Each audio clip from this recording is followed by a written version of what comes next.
पिछले दिनों एक डॉक्टर की बीवी का ऑपरेशन था, तो डॉक्टर ने खुद ही ऑपरेशन करने का फैसला किया। उसने 2 लेडी डॉक्टर को सहयोग के लिए बुला लिया। डॉक्टर ने बेहोशी की दवा अपनी बीवी को दी, लेकिन उसकी बीवी बेहोश नहीं हुई।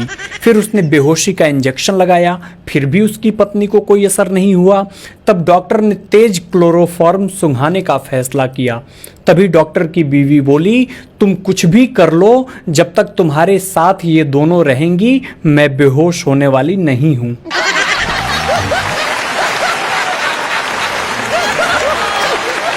देखिए, एक बात कोई नहीं बताएगा, मैं आपको बता देता हूं।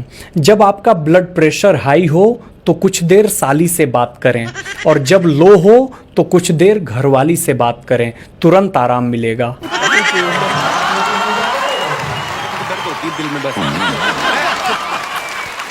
एक बार एक नानी ने अपने पोते से कहा, सो जा डिप्लोमा सो जा। तभी पड़ोसी ने पूछा कि बार बार इसे डिप्लोमा क्यों बुलाती हो। तभी नानी ने कहा कि मेरी लड़की कॉलेज डिप्लोमा लेने गई थी, ये लेकर आ गई।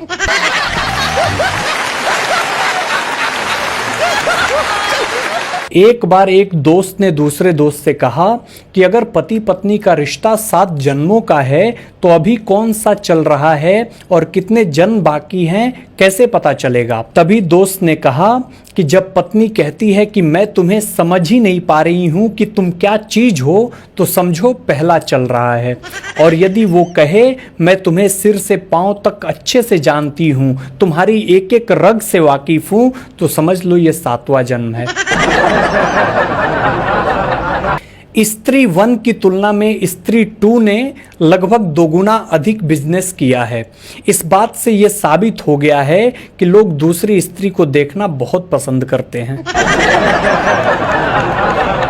देखो भाइयों, ज्यादा कट्टर होने की जरूरत नहीं है। लोग आजकल इतने कट्टर हो गए हैं कि मैं क्या बताऊं। अभी पिछले दिनों एक कार्यक्रम में मैंने एक से कहा कि भाई कॉन्ग्रेचुलेशन, तो उसने मेरे को घूरा और कहा भाजपा चुलेशन।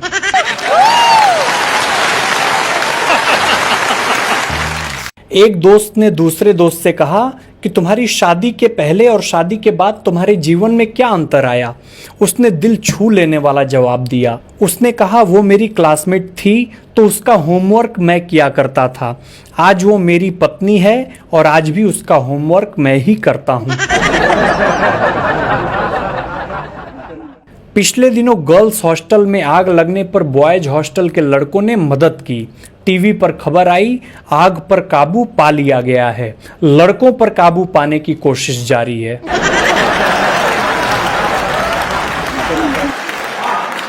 पिछले दिनों टीचर्स डे था। उन अध्यापकों को भी शिक्षक दिवस की बहुत बहुत बधाई दिया गया जो अपने विद्यार्थियों को इतना कूटते थे कि जब तक वो उनके पास ट्यूशन ना आने लग जाए। जिसको पतला होना है, सबसे अच्छा योगा मैं आपको बताता हूँ। रोज सुबह पानी में नींबू और शहद डालकर पीने से 2 महीने में 3 किलो नींबू और 2 किलो शहद खत्म हो जाता है।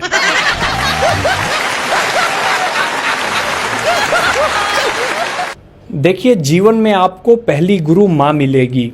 दूसरा गुरु यदि देखा जाए तो आपके शिक्षक होंगे, और पुरुष की आखिरी गुरु उसकी पत्नी होती है।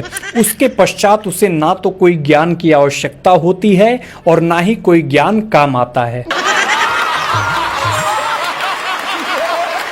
पहले 5 ही छोड़ना मुश्किल था, अब भाई साहब 10 हो गए।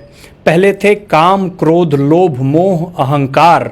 अब हो गए काम, क्रोध, लोभ, मोह, अहंकार, फेसबुक, इंस्टाग्राम, ट्विटर, यूट्यूब और व्हाट्सएप।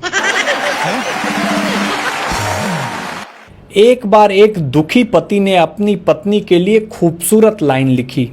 उसने लिखा कि नस नस में हो तुम, बस बस में नहीं हो तुम।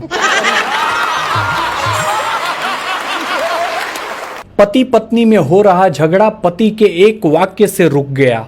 सुंदर हो इसलिए कुछ भी कहोगी क्या? इसके बाद पत्नी ने कुछ नहीं कहा और पति को चाय बिस्किट भी दिया।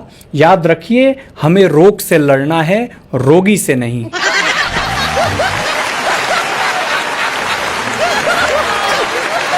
हिंदुस्तान की सबसे देशभक्त कौम शराबियों की है।